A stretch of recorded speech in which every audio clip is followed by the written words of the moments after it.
रह चुके हैं ओखला से। अभी हम उनसे बात करते हैं। ये कोरोना वायरस जो एक पूरी दुनिया के अंदर फैला और ये चाइना से शुरुआत जिसकी हुई, तो आइए पूछते हैं इस कोरोना वायरस का हिंदुस्तान में कहाँ कहाँ क्या क्या असर हुआ और कैसे हुआ और क्या ये सरकार ने क्या क्या करा गरीब मज़दूरों के लिए। ये सब बातें अभी हम करेंगे आसिफ साहब से। ये हमारे सामने बैठे हैं। सर, ये जो कोरोना वायरस है ये पूरी दुनिया में फैल गया, ये चाइना से, तो इसका एहतियात यहाँ क्या होना चाहिए था और किस तरीके से होना चाहिए था? देखिए, ये तो एक नागहानी की बला है और पूरी दुनिया में इससे पूरी दुनिया ही इफेक्टेड है आज के हालात। लेकिन हिंदुस्तान की गवर्नमेंट या दिल्ली गवर्नमेंट ने तो इसके ऊपर, हमें नहीं लगता कि सेंट्रल गवर्नमेंट ने कोई इसके ऊपर बहुत कोई उनकी ऐसी पॉलिसी रही या स्ट्रेटजी रही, बल्कि अवामी तौर से बहुत सहयोग मिला, लोगों की तरफ से बहुत बड़ा कोऑपरेशन मिला है गवर्नमेंट को। उसी की वजह से ये इतना कंट्रोल हुआ है।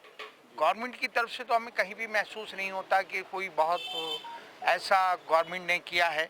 आप देखिए कि लोग सड़कों पर हैं, बेबस बेसहारा लोग सड़कों पर पड़े हुए हैं। सेंट्रल गवर्नमेंट भी कह रही है और दिल्ली की स्टेट गवर्नमेंट भी कह रही है कि हम सबको खाना मुहैया करा रहे हैं और कच्चा राशन दे रहे हैं। किसको दे रहे हैं, कहाँ दे रहे हैं? दिल्ली गवर्नमेंट कह रही है कि हमने 75-80 लाख लोगों को खाना मुहैया कराया है। मुझे तो ओखला में कोई आदमी ऐसा नहीं टकराया जिसने कहा हो कि मुझे खाना मिला या कच्चा मुझे राशन मिला है।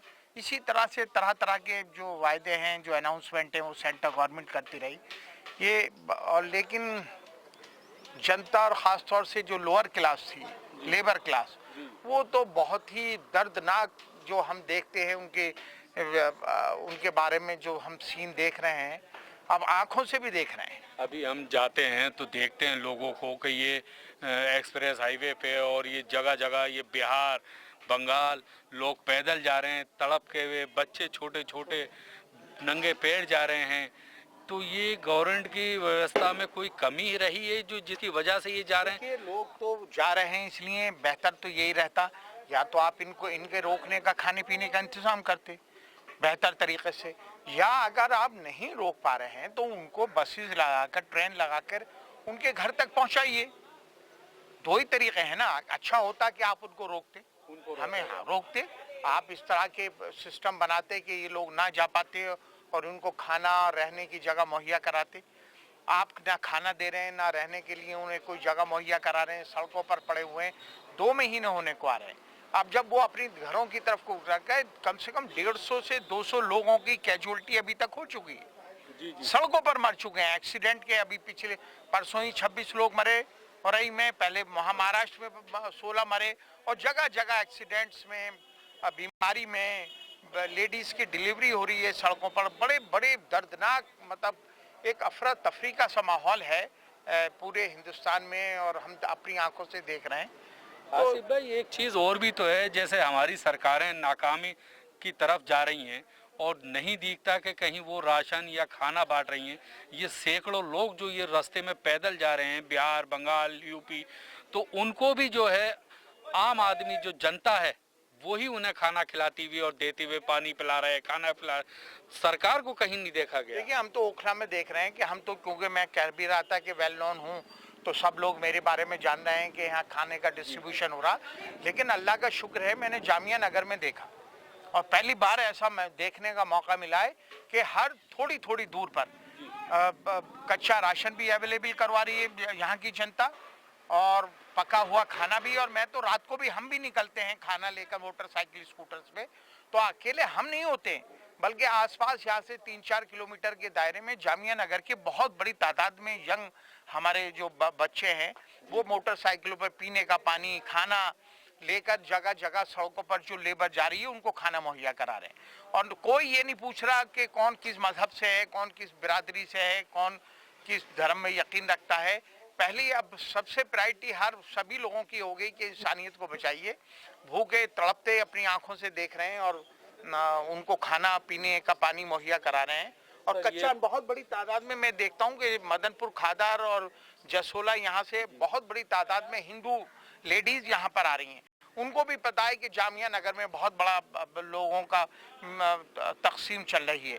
रोज सैकड़ों की तादाद में जसोला गांव, मदनपुर खादा, जे क्लस्टर, सब जगह जैतपुर से, सब जगह से जामिया नगर आ रहे हैं और यहाँ से कुछ ना कुछ वो लेकर जा रहे हैं। अल्लाह का शुक्र। यानी ये जो लॉकडाउन हुआ है तो ये पेट डाउन नहीं हुआ, क्योंकि पेट तो खाने को मांगता है, चाहे वो हिंदू का हो, चाहे मुसलमान का हो, या किसी भी कौम का हो, किसी भी बिरादरी का हो, और सब जगह से आपके यहाँ लोग आ रहे हैं और खाना लेके जा रहे हैं। हाँ देखिए, अभी भी हमारा जैसे अकेले हमारा नहीं, बहुत लोग तकसीम कर रहे हैं। मैं तो कहता हूँ ये बात कि चलो, ये हम तो वेल नोन फिगर हैं, सबको पता है कि हमारे यहाँ डिस्ट्रीब्यूशन हो रहा, लेकिन अनजान लोग भी बहुत बड़ी तादाद में इसमें अपना कंट्रीब्यूशन कर रहे हैं और करना चाहिए। मैं तो अक्सर ये बात कह रहा हूँ कि हमें मैं तो बड़ा अप्रिशिएट कर रहा हूँ सरदार बिरादरी को, जिन्होंने गुरुद्वारों के जरिए लाखों लोगों को रोज़ खाना मुहैया कराया है। हमें भी अपनी इबादत गाहों का, मस्जिदों का, मदरसे हों, चाहे तालीमी इदारे हों, हमें भी इस्तेमाल करना चाहिए ऐसी अगर वबा आती है। और मैं ये बात कह रहा था कि जामिया नगर में ये ऑफिशियल रिकॉर्ड है कि तकरीबन 1 लाख मकान है। मैंने ये सर्वे करवाया था टाटा कंसल्टेंसी से, और उसमें 5 के एवरेज से 5 लाख लोग रहते हैं। अगर 1 लाख लोग, हर आदमी, एक फैमिली अगर इस लॉकडाउन में 1000 रुपये निकाल दे तो हमारे पास 10 करोड़ का कलेक्शन हो जाए जामिया नगर में, सिर्फ जाकिर नगर से शाहीन बाग। ऐसा कोई प्रॉपर हमारा निज़ाम सिस्टम होना चाहिए। वो कैसे हो, इस पर सब गौर फिक्र करें, चाहे मसाजिद के ज़रिए हो, चाहे कोई और ऐसी तंजीम हो, और खुदा न खास्ता ऐसे हालात पैदा होते हैं तो लोगों को मदद के लिए आगे आना चाहिए। अभी आप ये देख रहे हैं, आसिफ भाई ने अभी बताया मेरे बोलने से पहले, और इन्होंने अभी ये सर्वे कराया है, और आसिफ भाई का कहना है कि अगर एक फैमिली अगर 1000 रुपये निकाल दे तो 10 करोड़ रुपया इकट्ठा होता है, और उस पैसे से कोई भी भूखा नहीं रहेगा, ना कोई भूखा सोएगा। पूरी दिल्ली के अंदर कोई भूखा नहीं रह सकता है। तो आप इनकी बात पे गौर करें और सोचें। ये ज़ियान न्यूज़ एक्सप्रेस की तरफ से भी आपसे ये कहा जा रहा है कि इस पे गौर किया जाए और इसको अमल में लाया जाए। और सर, ये कोरोना वायरस जो चल रहा है, इसके लिए पब्लिक के लिए कुछ आप मैसेज देना चाहेंगे? देखिए, पब्लिक को मुझे देने की ज़रूरत नहीं है, पब्लिक बहुत अवेयर है और पब्लिक ने बहुत कोऑपरेट किया है एडमिनिस्ट्रेशन को, गवर्नमेंट को। देखिए, रमज़ान का महीना कितना इबादत का महीना था, जबकि हम देख रहे हैं अपनी आंखों से कि शराबी 10-10 हज़ार शराब की दुकानों पे खड़ा हुआ है ना, लेकिन मस्जिदों पर नमाज पढ़ने पर अलाउ नहीं किया गया, तराबियाँ नहीं हो पाई। तो वो हमने ये सोच कर के नहीं, देखिए ये बला है और इसको किसी भी तरह से इसे बचने के लिए जो भी गवर्नमेंट के इंस्ट्रक्शन हो उसको फॉलो किया जाए, लेकिन फॉलो किया जाए, और किया है। हम पब्लिक बहुत अवेयर है।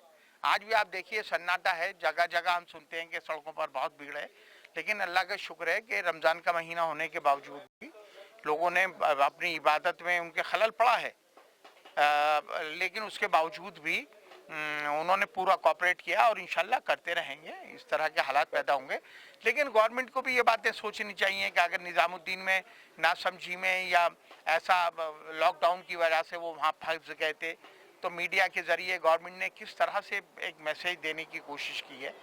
जबकि आप कोई मीडिया का नहीं बोल रहा कि 10-10 हज़ार शराबी जो है वो शराब की दुकानों पे खड़े हुए हैं। क्या आप कोरोना वायरस नहीं फैला इनके जरिए, है ना? लेकिन अब ना कोई मीडिया बोल रहा है, ना कोई गवर्नमेंट बोल रही है, ना अरविंद केजरीवाल बोल रहा है। कि अरविंद केजरीवाल ने बड़े सोच की बात है, मैं तो कहता हूँ कि मुसलमानों की लिस्ट अलग शाये की थी, जारी की थी निज़ामुद्दीन मरकज़ की, तो क्या वो आज शराबियों की भी लिस्ट अलग से जारी करेंगे? उनसे पूछा जाए कौन है ये शराबी। आप धर्म मजहब के नाम पर अगर लिस्टें जारी करेंगे कोरोना वायरस की, इसका सबको एहसास है, लेकिन सबने कोऑपरेट किया है, इसलिए और करना भी चाहिए। चलिए, ये अभी आसिफ भाई हमारे सामने बैठे हैं और इनसे बात हो रही है हमारी। अभी आप देख सकते हैं कि अभी सरकार ने क्या, कई पैसे की कमी पड़ी है तो शराबों की दुकानें खोल दी, वहाँ से सबसे ज़्यादा टैक्स आता है। लेकिन आपने सबने देखा है कि सोशल डिस्टेंस की कैसी धज्जियां उड़ी, एक के ऊपर एक चढ़े हुए हैं और शराबें खरीद रहे हैं, और उनके पास शराबें खरीदने के लिए पैसे हैं। लोगों के जो भूख से मर रहे हैं, उनका पेट भरने के लिए पैसे नहीं थे, शराबें खरीदने के लिए पैसे थे। सरकार को भी यही चाहिए कि उससे ज़्यादा टैक्स आ रहा है तो शराबों की दुकानें खोली और उस पर और टैक्स बढ़ा दिया। जब देखा कि लोग नहीं मान रहे, खरीद रहे हैं, तो और ज़्यादा कमाई होगी, और ज़्यादा टैक्स बढ़ा दिया। लेकिन शराबी है, वो फिर भी नहीं मान रहा है, शराबें खरीद रहा है। अब ये 20 लाख करोड़ का जो एक पैकेज आया है, अब जाने ये कागजों में रहेगा या पब्लिक के पास पहुंचेगा, ये आगे आने वाली वीडियो में हम आपको बताएंगे। आप इसके लिए ज़रूर देखिएगा। और अभी फ़िलहाल आप इस पे गौर करिए। जैसे आसिफ भाई ने एक बात कही कि लोग, इतने लोग हैं, अगर 1,000 रुपया अगर जमा करते हैं और कहीं पे भी अपने यहाँ आ जाएं, यहाँ पे एक अपनी कमेटी बनाएं और बना के और अपना जो इन्हें दे सकते हैं। और ऑलरेडी यहाँ पर एक कमेटी है यहाँ इनकी बनी हुई। आसिफ भाई को कौन नहीं जानता पूरे ओखले में। आप करोड़ों रुपए इकट्ठे होते हैं और ये जाके वहाँ पर गरीबों में हर तरीके से, हर किसी का पैसे से, दवाइयों से, इलाज से, खाने से, हर तरीके का ध्यान रखा जाएगा और रखा जा रहा है अभी भी। और जब इस तरह की बात आएगी तो और आगे रखा जाएगा ध्यान, और ज़्यादा से ज़्यादा किया जाएगा। मैं ये सरकार के बारे में बता देना चाहता हूँ कि हमारी टीम बाहर भी जाती है, न्यूज़ चैनल को लेके हम बाहर भी जाते हैं, बाहर भी देखते हैं, खाना भी देने जाते हैं, लेकिन देखा नहीं जाता। हमें खुद रोना आ जाता है वहाँ के हालात देख के।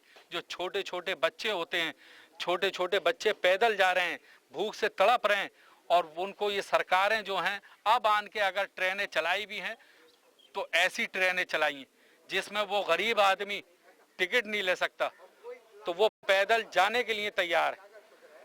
पैदल ना जाए, इससे अच्छा है आप गाड़ियां चलाएं। जब तक, हमेशा ये देखने को आया, जब तक 10, 20, 50, 100, 200 मरते नहीं है, परेशान नहीं होते, उसके बाद इंतज़ाम किया जाता है। जब ये लॉकडाउन हुआ है, किराएदार उनसे पैसे मांग रहे हैं, तो वो कहाँ जाएं, उनके पास खाने के लिए पैसे नहीं है, तो वो अपने घर जाना चाहते हैं और जा भी रहे हैं।